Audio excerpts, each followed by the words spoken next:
You and Dan have been married for 10 years.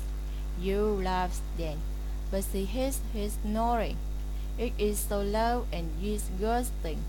Oftentimes, his snoring wakes her up, and she can't go back to sleep. One night, Dan's snoring was so loud.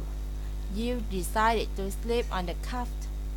She slept well on the couch. The next morning, you son Timmy saw her sleeping on the couch. He thought that she had a fight with his dad. Mommy, are you and Dad getting a divorce?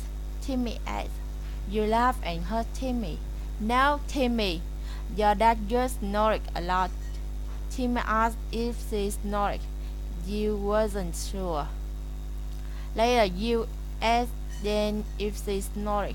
Yeah, it sounds like a cat meowing. Dan said, is that a bad thing? You asked. Well, it's kind of annoying, but I deal with it.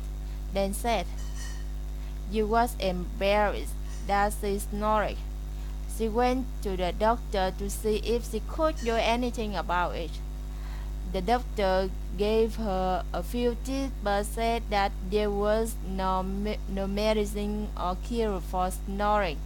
You went back home disappointed. All this time I thought you were the annoying snorer, but I guess I am too. You said, hey, that's what makes us perfect together, then said.